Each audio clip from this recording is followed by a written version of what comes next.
Welcome to Time Well Spent, a podcast from LaborSync, the only real-time, multilingual timesheet software your business will ever need. So imagine you're leaking maybe 20% of your revenue, but your bank account won't actually show you the whole until it's way too late. Oh, yeah, that is a terrifying thought. Right. Today we're taking a deep dive into a LaborSync blog article that exposes the silent killer of growing field operations. We're looking at why relying on your gut feeling to run your business is actually, stunting your growth.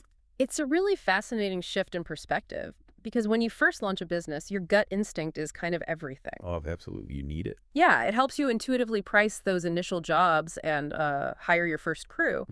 But the article makes this really compelling case. The instincts that get you off the ground will absolutely not keep you in the air once you scale. Yeah, once you hit like 3 or 5 or 10 field crews. Exactly, because you physically cannot be everywhere at once. And when you lose that direct line of sight, the blog article notes that you enter this period of silence. Which is arguably the most expensive sound in construction or field service. I mean, we're not talking about explosive, catastrophic mistakes here, right? No, not at all. This is the invisible waste.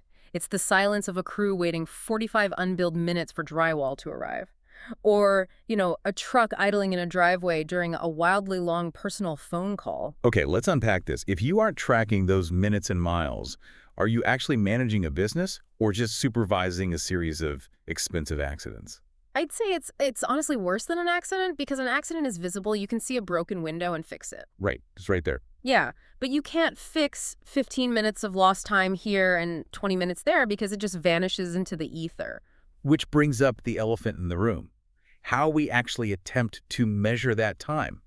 Because everyone knows Friday afternoon paper timesheets are basically works of creative fiction. Oh, completely. We don't need to harp on the fact that people forget when they left a job site. But what owners often miss is the compounding impact of that flawed memory. What's really fascinating here is the psychology driving that loss.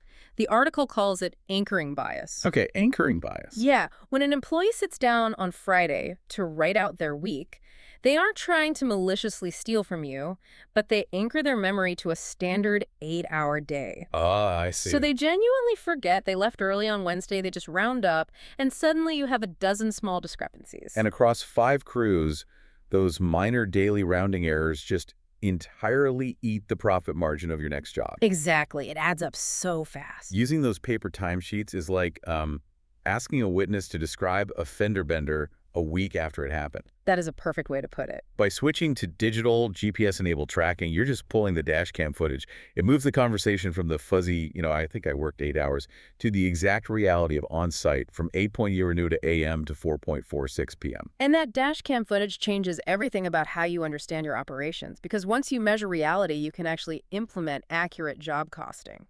Let's talk about job costing.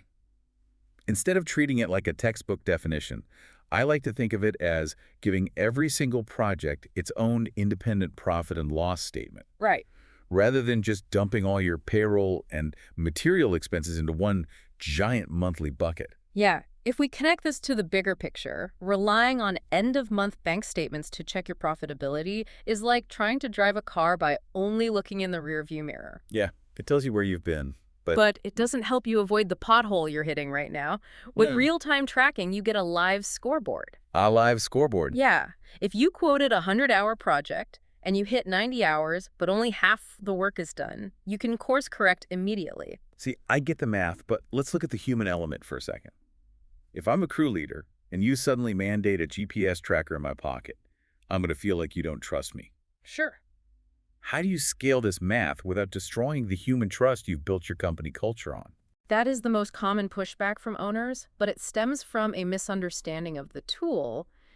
It's about logistics, not spying. Okay, how so? Well, if the GPS data shows your team spending a mysterious 90 minutes every single morning at the supply warehouse, you don't use that data to yell at them. Right.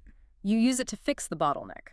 You realize you should be ordering direct-to-site delivery to make their jobs easier. Ah, so the measurement gives you the why behind the what. It solves the mystery. It flips the dynamic entirely. And far from hurting culture, it actually builds a true meritocracy.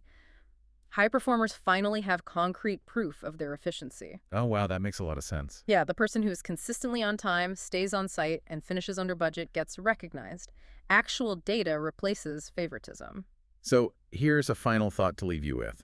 If scaling your business is truly just a math problem solved by accurate historical data, what invisible resource leaks are currently hiding in your daily operations? It's a critical question you have to ask yourself if you want to stop guessing and start growing. This episode of Time Well Spent was brought to you by LaborSync. Track employee hours and job site locations in real time from any device. Start your risk-free trial today at laborsync.com.